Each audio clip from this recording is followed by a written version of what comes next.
Grande debate está de volta.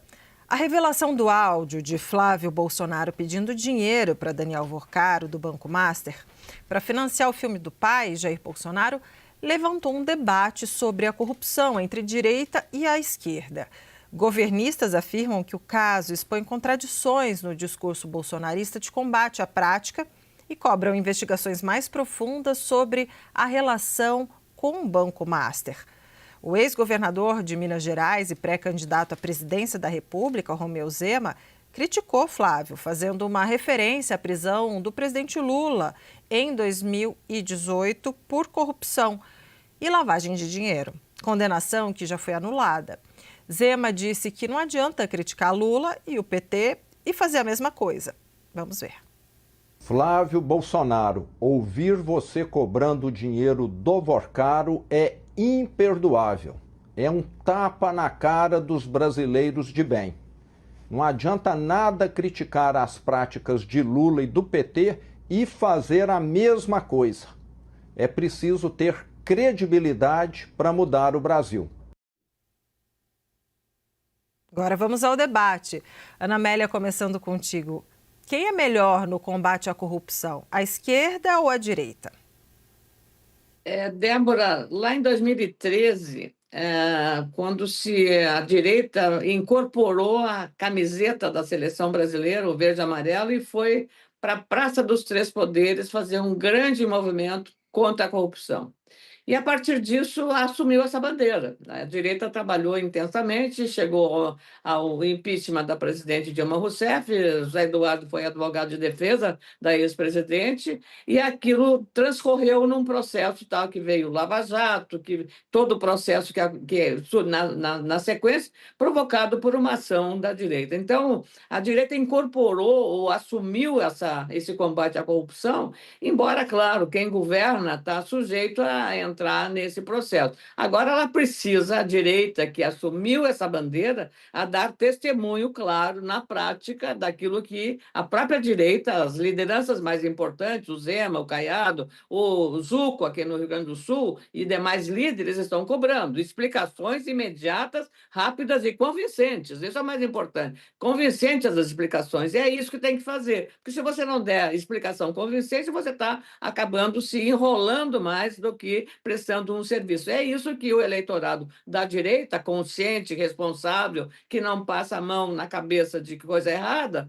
também deseja que seja assim. Então, o trabalho agora vai ser um trabalho árduo que precisa, a direita e a candidatura Flávio Bolsonaro, buscar exatamente os elementos comprobatórios de que não está metido nessa jogada. E esclarecer detalhadamente, porque, de fato, restam muitas dúvidas sobre o montante do recurso que foi usado para este financiamento do filme sobre a vida do presidente. Então, é preciso agora, daqui para diante, Débora, um trabalho redobrado, porque há muita dúvida, há muita pergunta sem resposta ainda. E é exatamente aí que reside, talvez, a dificuldade maior. Então, a direita, para ter coerência, para ter, digamos, consistência no seu ideário político, ideológico, institucional, que fez lá em 2013, a continuar a defender também a integridade política. Então, senão, poderá ela perder o espaço que tem na política numa campanha decisiva, que é agora de 2026. Então, não há outro caminho a não ser buscar a investigação, aprofundar, que não seja apenas, como disse o Flávio Bolsonaro e outras lideranças, precisamos aprofundar as investigações. Isso é uma manifestação, é uma intenção, não é uma ação prática. A ação prática é que tem visibilidade, é que tem a prova para dar ao cidadão a certeza de que aquilo não foi ou foi um ilícito. Então, e assumir a responsabilidade sobre isso. Isso também é uma prova eu diria, de respeito ao cidadão que confia na pregação desse ideário conservador ou ideário da direita em nosso país. Não há outro caminho a não ser exatamente fazer o que está dizendo verbalmente. Não adianta você, de boca para fora, estar propondo alguma coisa e, na prática, você está caminhando na direção contrária. Agora eu quero te ouvir, Cardoso. Quem é melhor no combate à corrupção, a esquerda ou a direita? Olha, Débora, não só no Brasil, mas no mundo, O fenômeno da corrupção ele é suprapartidário, supraideológico. Ele atinge pessoas dos dois segmentos políticos, da esquerda, da direita, do centro. Não atinge outras pessoas da direita, da esquerda, do centro. O que existe é, muitas vezes, um oportunismo em que, no âmbito de uma certa situação, eu tento carimbar o meu adversário como corrupto, como se do meu lado ou eu próprio não fosse.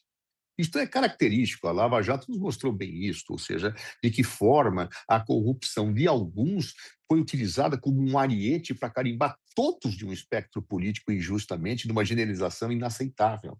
Claro. Ou seja, eu diria que a questão não é ideológica de quem combate melhor, não é por aí. Eu acho que o Brasil precisa de certas reformas, certas medidas que deveriam ser defendidas pela direita e pela esquerda para sanear o problema de uma corrupção estrutural, cultural, histórica, que marca a nossa política desde o nosso descobrimento até hoje. Utilizar oportunisticamente certas situações, o que não significa complacência com quem efetivamente venha delinquir. Mas utilizar oportunisticamente para rotular um campo político como corrupto e o outro é santo, isto é absolutamente indesejável, despolitizador e é um desserviço ao combate real à corrupção. A Lava Jato mostrou isso, de que forma, ao politizar esta situação, eu trouxe um desserviço. Até porque nós vemos algumas situações bastante curiosas, né? Parece que algumas pessoas só falam de corrupção quando lhes interessa. Eu não vi o senador Sérgio Moro falar nada agora sobre a corrupção de Flávio Bolsonaro. Vamos dizer, eu vou aguardar, lendo os jornais, quero ver o que ele vai dizer sobre esta situação que atingiu o Banco Master, né? Se ele será contundente.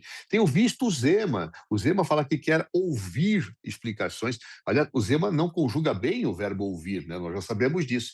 Mas ele imediatamente, ao falar que deve ouvir essas explicações, ele já tem o ataque de Eduardo Bolsonaro dizendo que ele recebeu também dinheiro do Vorcaro, que eu não sei se é verdade, eu não sei se é mentira, mas nós estamos numa troca de chumbos em que alguns se investem da condição de santos quando esquecem de olhar o seu rabo passado em situações que, evidentemente, não lhe trarão benefício, talvez, no futuro. Então, no fundo, eu acho muito triste essa despolitização que é incentivada por muitos que ingenuamente caem neste barco quando dizem, olha, este espectro político ele é corrupto, aquele outro é santo. Isso não é verdade.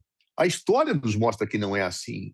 E que é injusto atingir pessoas como corruptas quando não foram elas as autoras das práticas. E pouco importante se é uma pessoa de esquerda ou de direita que é atingida injustamente. Ou seja, no fundo, cair num jogo despolitizado do carimbar para derrotar. Carimbar, generalizar para vencer. Eu não acho que isto leva a nada. É necessário punir com rigor os corruptos, sejam eles de esquerda, sejam eles de direita, sejam eles de centro, sejam eles políticos, sejam eles jornalistas, sejam juízes, sejam. Não importa. Isto é algo que nós temos que combater.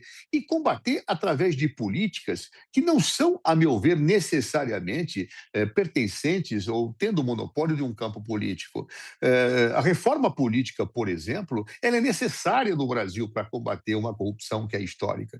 Me lembro que no governo Lula houve um momento em que quase saiu esta reforma política, eu era deputado na época, em cima de, olha que interessante, em que o Partido dos Trabalhadores concordava com um projeto de lei relatado por Ronaldo Caiado.